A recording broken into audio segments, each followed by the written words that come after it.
मित्रांनो, तुमचं पुन्हा एकदा GB स्टोरी टेलर या यूट्यूब चॅनलवर स्वागत आहे।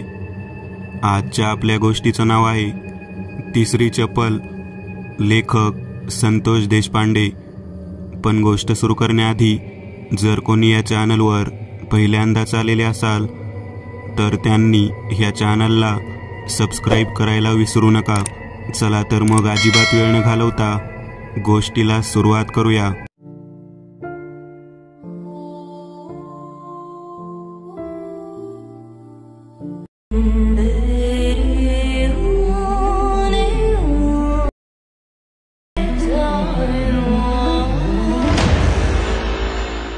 बरेच जण म्हणतात की आपण कोणाची वस्तू कधीच घालू नये किंवा ती घेऊ नये।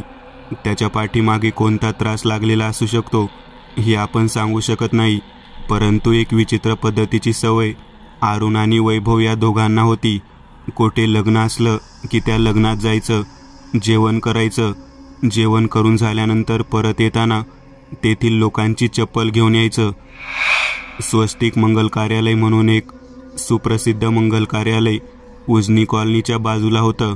त्या कार्यालयामध्ये गावातील वेगवेगळ्या पद्धतीचे कार्यक्रम होत होते। नेहमीप्रमाणे अरुण आणि वैभव या दोघांनी कोणाचं लग्न आहे हे बाहेर बोर्डवरती पाहिलं आणि त्या ठिकाणी ते जेवणासाठी गेले। लग्न बड्या पार्टीचं होतं। लग्नामध्ये फुल बफे जेवण होतं आणि जेवणामध्ये वेगवेगळे पदार्थ पाहून दोघेही जण खूप आनंदित झाले होते। लगेचच त्यांनी जेवण उरकून घेऊन कॉलेजमधल्या मुलांना सांगितलं की जेवण जबरदस्त आहे, तुम्ही सुद्धा जाऊन जेवण करा। एका पाठोपाठ एक 2 ते 3 मुलं त्यांच्यासोबत त्या ठिकाणी गेली। अरुण आणि वैभव या दोघांनी मंडपाच्या बाहेरच्या बाजूला स्टॉलच्या कडेला असलेल्या चपलांकडे पाहायला सुरुवात केली। सुंदर बूट तसेच सुंदर पद्धतीच्या चपला त्या ठिकाणी होत्या। अगदी ब्रँडेड कंपनीच्या सुद्धा चपला होत्या। त्या स्वस्तिक मंगल कार्यालयाला लागूनच एक जुना इमारतीचा भाग होता आणि त्याचं दार त्या ठिकाणीच बंद होतं। त्याच्या कडेलाच तेथे एक कोल्हापुरी चपलीची जोड अरुणने पाहिली। अगदी चांगली ब्रँडेड चप्पल पाहिल्यानंतर तो वैभवकडे पाहत म्हणाला, या सर्व ब्रँडेड स्टायलिश चपलांपेक्षा कोल्हापुरी चप्पल जबरदस्त वाटते। आपली चप्पल त्या ठिकाणी सोडूया आणि ही चप्पल आपण घेऊन जाऊया। वैभव म्हणाला, ठीक आहे। अरुणने चप्पल पायात घातली, स्वतःची चप्पल तेथे सोडली आणि तो तेथून परत निघाला। परत जायच्या वेळेला त्याला वाटेत सूरज गाठ पडला। सूरजला म्हणाला, जेवण कसं होतं? सूरज म्हणाला, जेवण छान होतं आणि तसंही गावातील मोठ्या पार्टीचं जेवण असल्यामुळे काही एवढा विशेष त्रास झाला नाही। सर्वजण दिसतच होते। पत्रिका नसले तरी नगरसेवक आवर्जून आग्रह करत होते। सूरजने अरुणच्या पायात चप्पल पाहिली। सूरज म्हणाला, चप्पल कधी घेतलीस रे? सकाळी तर कॉलेजला दिसत नव्हती। तेव्हा अरुण म्हणाला, हे काय आताच घेतली? ती चप्पल पाहिल्यानंतर सूरजला वाटू लागलं की नक्कीच याने चप्पल या लग्नातून चोरलेली आहे। सूरज म्हणाला, अरुण चप्पल कोणाची घालत जाऊ नकोस, कधी कधी दळिंद्री सुद्धा पाठीमागे लागते।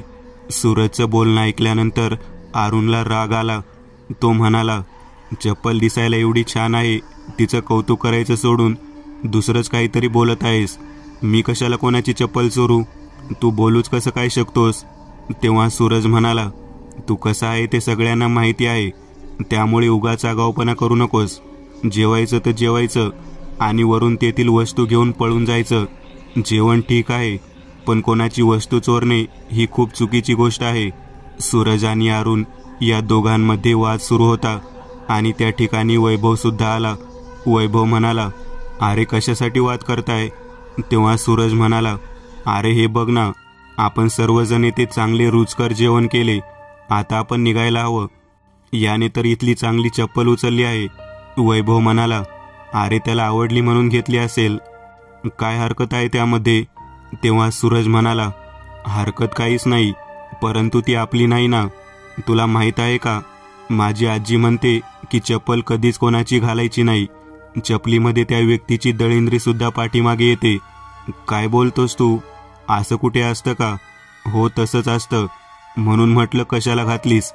तेव्हा वैभव म्हणाला, तुझ्या पाठीमागे तर येणार नाही ना? आली तर त्याच्या पाठीमागे येणार आहे. तू काळजी करू नकोस. बघून घेतो आम्ही काय करायचं ते. वैभवचे बोलणे ऐकल्यानंतर सूरजला कसे तरी वाटले. सर्वजण पुन्हा हॉस्टेलवरती गेले. एकत्रित पुन्हा हॉस्टेलवरती गेल्यानंतर हॉस्टेलच्या रूमच्या बाहेर अरुणने चप्पल काढली होती. कोणती पिढा पाठीमागे लावून घेतली आहे हे अरुणला माहीत नव्हतं. एका रूममध्ये 4 जण राहायला होते. वैभव, अरुण, सूरज आणि नरेश हे 4 जण एकाच रूममध्ये होते. 4ही चपलांची जोड बाहेर ठेवलेली होती. सूरज आणि नरेश या दोघांनी आपल्या चपला आतमध्ये रॅकमध्ये ठेवल्या. अरुण आणि वैभव या दोघांनी त्यांच्या चपला बाहेरच ठेवल्या होत्या. रात्रीतून बाहेर फिरायला जायचा त्यांचा बेत होता. पान वगैरे खायचा, सिगारेट ओढायची आणि फिरून परत गाडीवरून हॉस्टेलवरती यायचं हा त्यांचा बेत होता. साधारण 11:15 वाजलेले होते. सूरज आणि नरेश दोघे जण झोपी गेले. अरुण म्हणाला, आम्ही जाऊन येतो रे, दरवाजा आतून बंद करू नका. तेव्हा सूरज म्हणाला, ठीक आहे. दोघांनीही बाहेर आल्यानंतर आपल्या चपला घातल्या आणि बाहेर गाडीवरून प्रवासाला सुरुवात केली.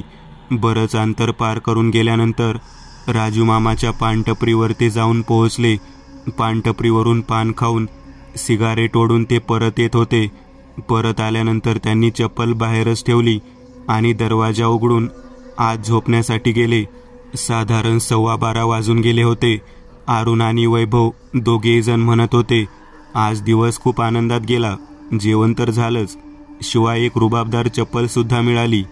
तेवढ्यात अरुण म्हणाला, अरेच्या चप्पल बाहेरच राहिले आहे, घरात घेऊन येतो. रूममध्ये बाजूला ठेवायला हवी, नाहीतर बाकीच्या रूममधील मुलांनी पाहिली तर ते चोरतील. वैभव म्हणाला, ठीक आहे, घेऊन ये. अरुणने दार उघडले आणि बाहेर पाहिले. दोन्ही चपलाचे जोडे होते आणि त्याच्या बाजूलाच 3री चप्पल जोड त्या ठिकाणी दिसली. 3री चप्पल पाहिल्यानंतर तो त्या ठिकाणी वैभव वैभव म्हणून ओरडला. वैभवने बाहेर येणे पसंत केले. बाजूला पाहिले तेव्हा त्या ठिकाणी अरुणची अगोदरची चप्पल त्या कोल्हापुरी चपलेला लागून सोडलेली होती. अरुण म्हणाला, या ठिकाणी माझी पूर्वीची चप्पल कोणी आणून सोडली? तेव्हा वैभव म्हणाला, अरे कोणीतरी आले असेल. तेव्हा अरुण म्हणाला, अरे तुझ्या डोक्यात काही शिरतं का? आपण काही वेळापूर्वी आलो तेव्हा या ठिकाणी आपण आपल्या दोघांच्या चपला सोडल्या. त्यावेळेला कोणती चप्पल नव्हती आणि आता मी बाहेर आलो तर या ठिकाणी माझी चप्पल दिसते. लग्न मंडप ते स्वस्तिक मंगल कार्यालय किती लांब आहे माहिती आहे का? 3.5 किलोमीटर. आणि आपला हॉस्टेल आता बंद झाला आहे. 12 नंतर हॉस्टेल बंद होतं. आतमध्ये कोणी येऊ सुद्धा शकत नाही. तरी सुद्धा या ठिकाणी ही चप्पल दिसते. ही 3री चप्पल जी माझी आहे, ती चप्पल घालून आलं तरी कोण? आता मात्र त्या दोघांना भीती वाटू लागली. आजूबाजूला कोण आहे का पाहण्यासाठी ते हॉस्टेलवरून खालच्या मजल्याकडे उतरत येऊ लागले. ते जसजसे खाली उतरत येऊ लागले तसतसे मागच्या बाजूने कोल्हापुरी चपलेचा आवाज त्यांना ऐकू येऊ लागला. कोणतरी मागे जिना उतरत आहे हे त्यांच्या लक्षात येऊ लागले. त्या दोघांच्याही पायामध्ये कोणती चप्पल नव्हती. मागच्या बाजूने कोण जिना उतरत आहे याचा ते विचार करू लागले. ते दोघेही जण घाबरले होते. वैभव अरुणला म्हणाला, मागे वळून पाहायला नको, मला काहीतरी विचित्र वाटत आहे. आपण उगाचच ती कोल्हापुरी चप्पल उचलली. ज्याने कोणी त्या ठिकाणी ठेवली असेल तोच तुझी चप्पल घालून या ठिकाणी आला असेल, परंतु तो व्यक्ती दिसत का नाही? अरुण म्हणाला, मध्यरात्रीच्या वेळेला असं काही बोलू नकोस, मला भीती वाटते. ते गेटवरच्या वॉचमनकडे निघालेले होते. निदान त्याला तरी विचारावं की कोण आला आहे का. अशा विचाराने ते त्या ठिकाणी जाऊन पोहोचले. वॉचमन त्या ठिकाणी होता. त्याला विचारल्यावर तो म्हणाला, कोणीही आलं नाही. तुम्ही गेल्यानंतर एकही व्यक्ती इथून आतमध्ये गेला नाही. आता मात्र त्यांना कळून चुकलं. ते नक्कीच काहीतरी वेगळा प्रकार आहे. वैभव म्हणाला, सूरज म्हणत होता तेच खरं आहे. आपल्या पाठीमागे खरंच दळिंद्री लागते. कोणती तरी दळिंद्री आपल्या पाठीमागे लागली आहे हे नक्की. अरुण चांगलाच घाबरला होता. जिन्यावरून खाली उतरत असताना जो कोल्हापुरी चपलेचा आवाज आला होता ती चप्पल नेमकी घातली होती कोणी हेच कळत नव्हतं. पुन्हा ते दोघेजण वर गेले तेव्हा त्यांच्या दोघांच्या चपलांचे जोड बाहेर होते आणि बाजूला तिसरी चप्पल होती. अरुण म्हणाला, मला नेमकं समजत नाही की माझी चप्पल त्या ठिकाणाहून आणली कोणी. हे कसं काय शक्य आहे. तितक्या सर्वत्र अंधार झाला. लाईट गेल्या आणि ज्या कोल्हापुरी चपलेला घेऊन अरुण आला होता ती चप्पल त्याला चांगल्या पद्धतीने दिसू लागली. एक एक पाऊल टाकत ते चप्पल जिना उतरत खालच्या दिशेने निघालेले होते आणि अरुण तिच्या पाठोपाठ चालत निघाला होता. वैभव अरुणला हाक मारत होता, अरुण अरे थांब ना, कुठे चाललाय. अरुण अरे थांब ना, कुठे चालला आहे. पण तो थांबत नव्हता. जणू काही चप्पल घालवलेल्या अदृश्य व्यक्तीने त्याच्या हाताला धरून त्याला न्यावा अशा पद्धतीने ते सर्व काही दिसत होतं. वैभव खूपच घाबरला. त्याने रूममधल्या दोघांना उठवले. सूरज आणि नरेश या दोघांना उठवलं आणि घडलेला प्रकार सांगितला. सूरज डोक्यावरती हात मारून घेतला. तो म्हणाला, ही चप्पल नेमकी कुठे मिळाली होती, कुठून आणली होती हे ठिकाण माहीत आहे का. तेव्हा वैभव म्हणाला, हो माहीत आहे. त्या स्वस्तिक मंगल कार्यालयाच्या बाजूला असलेल्या जुन्या इमारतीच्या दरवाजाच्या बाहेर ही चप्पल होती, तेथूनच आणली आहे. नरेशने हे वाक्य ऐकल्या ऐकल्या नरेश म्हणाला, अरे तो तर भिकोबाचा अड्डा आहे. आता तेथे कोणीच नसते. भिकोबा माहीत नाही का. मी म्हणालो, हे नाव कुठेतरी ऐकलं आहे. तेव्हा सूरज म्हणाला, अरे वैभव, भिकोबा म्हणजे बऱ्याच वर्षांपूर्वी आपल्या हॉस्टेलला लाकूड तोडून देणारा, जळण तोडून देणारा व्यक्ती होता. त्याचं ठिकाण तेच होतं. बापरे, तो तर मरून 6 महिने होऊन गेले आहेत. तेव्हा वैभवने सूरजकडे पाहत बोलायला सुरुवात केली.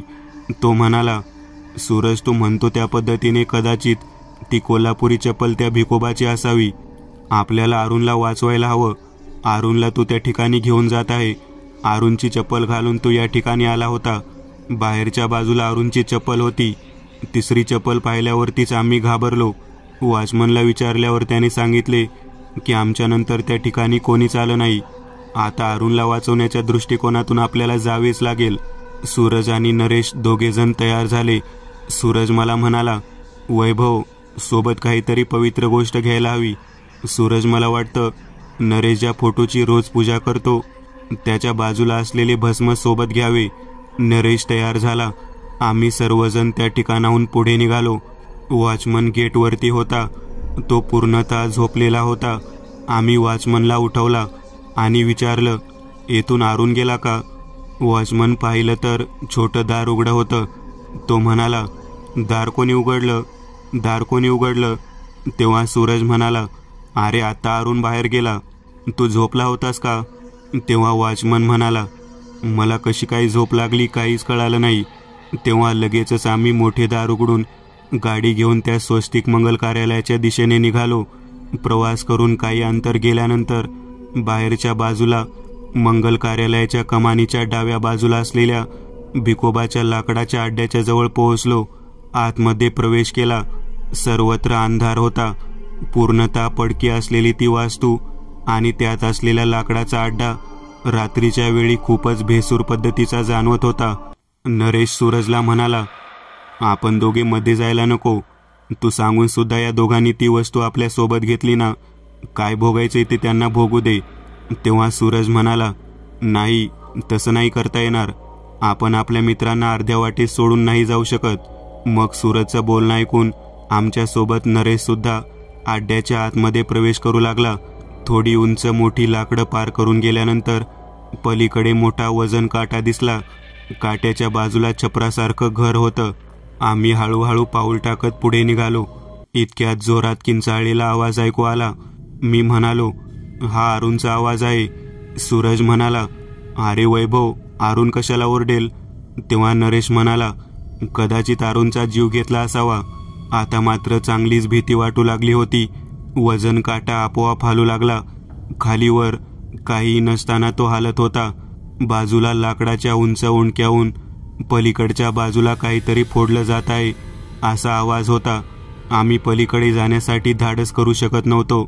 नरेश आणि सूरज दोघेजण मला म्हणाले, वैभव, अरुणचा शोध तर घ्यायला हवा. आम्ही खाली व्यवस्थित पाहिलं तेव्हा चपलीचे ठसे चकाकताना दिसू लागले. मी सूरजला म्हणालो, अरे जी चप्पल होती ना कोल्हापुरी, ती अशी चमकत होती.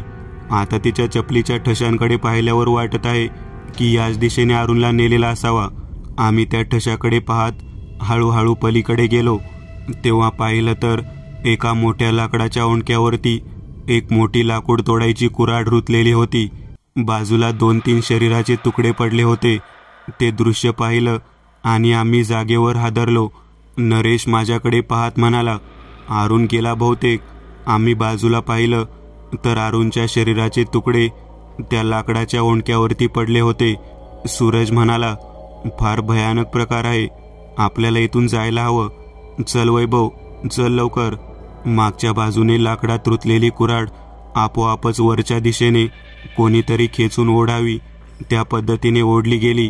माझ्या पुढे नरेश आणि सूरज धावत होते. इतक्यात माझ्या पाठीमागच्या बाजूला कोणीतरी जोरदार धक्का दिला. नरेशाच्या अंगाला स्पर्श करून मी खाली पडलो. नरेशच्या लक्षात आले की आपल्या पाठीमागे असलेल्या व्यक्तीला जोराचा धक्का कोणीतरी दिला आहे. नरेश आणि सूरज न थांबता पळत सुटले. मी ओरडू लागलो. तेव्हा माझ्या पायाला घट्ट धरून एक व्यक्ती मागच्या दिशेने ओढत होती. मी त्याला पाहण्याचा प्रयत्न केला तर कोणीच नव्हतं. केवळ खालच्या बाजूला कोल्हापुरी चप्पल चकाकताना दिसत होती. मी हात जोडू लागलो, विनवणी करू लागलो. मी म्हणालो, मी तुमची चप्पल नाही घातली. भिकोबा मामा मला माफ करा, मी तुमची चप्पल नाही घातली. ज्याने घातली होती त्याला तर तुम्ही शिक्षा दिली, मला सोडा. म्हणून मी ओरडू लागलो. त्या व्यक्तीने मला खेचत त्या लाकडाच्या ओंडक्याजवळ नेले. मी खूप विनवणी केली. तेव्हा मला त्या व्यक्तीचा बोललेला आवाज ऐकू आला. तो म्हणाला, नालायका, दुसऱ्याची दळिंद्री नेऊ नये म्हणून सांगितलं होतं ना, मग माझी खेटर घेऊन गेला. मी माझं काम कसं करायचं, कशा पद्धतीने मी हे काम करू? त्याचा केवळ आवाज होता. मी त्याच्याकडे पाहत म्हणालो, पण मी तुमची चप्पल नाही घातली. तेव्हा त्याने माझ्या डाव्या पायाला घट्ट पकडले आणि त्या लाकडाच्या ओंडक्यावरती ठेवले आणि तो म्हणाला, ज्याने घातली होती त्याचा कायमचा बंदोबस्त झाला, परंतु तो तुझा मित्र सांगत होता तेव्हा तू थट्टा केलीस. तुला त्याची शिक्षा मिळायलाच हवी. आणि त्याने जोरात माझ्या डाव्या पायाच्या गुडघ्यावरती कुऱ्हाडीचा घाव घातला. न दिसणारा तो अदृश्य व्यक्ती मोठमोठ्यांदा हसू लागला. माझ्या पायातून रक्ताच्या चिळकांड्या वाहू लागल्या. वेदनाने मस्तक सणकू लागलेलं होतं. ओरडण्या इतकी ताकदही राहिलेली नव्हती. मी तसाच तडपडून ओरडू लागलो. त्या न दिसणाऱ्या व्यक्तीने मला फरफटत ओढत त्याच्या लाकडाच्या ओंडक्याच्या बाहेर फेकून दिलं. त्या चपलेचा चमकणारा भाग मला स्पष्ट दिसत होता. तिसरी चप्पल माझ्या आयुष्यात अशा पद्धतीने काही आठवण देऊन गेली की मी परत माझ्या पायात चप्पल घालू शकलो नाही. दिवस उजाडण्याच्या वेळेला मी बेशुद्ध अवस्थेत असताना नरेश आणि सूरज या दोघांनी मला तिथे येऊन रिक्षेतून दवाखान्यात नेले. माझ्या तुटलेल्या पायाला पाहून मला वारंवार आठवू लागले की कोणाची चप्पल कधीच घालू नये, ती सोबत नेऊ नये. तिच्या पाठीमागे दळिंद्री येते आणि खरंच आयुष्यभराची दळिंद्री माझ्या पाठीमागे लागलेली मी स्वतः पाहिली. मित्रांनो, आज पुरतं एवढंच. तुम्हाला जर काही गोष्ट आवडली असेल तर नक्की लाईक करा. तुमच्यापैकी बरेचसे जण व्हिडिओ लाईक न करताच पळून जातात, पण हा जर व्हिडिओ तुम्ही लाईक केला तर मला जरा बरं वाटेल आणि असेच भारी भारी व्हिडिओ बनवायची माझ्यात एनर्जी येईल. त्यामुळे नक्की लाईक करा. आणि अजूनही कोणी या चॅनलला सबस्क्राईब केलेलं नसाल तर लगेच सबस्क्राईब करून टाका. आणि बाजूची घंटी ती मात्र दाबायला विसरू नका. देवाची घंटी आहे ती. चला तर मग पुन्हा भेटूया अशीच एक आगळी वेगळी गोष्ट घेऊन पुढच्या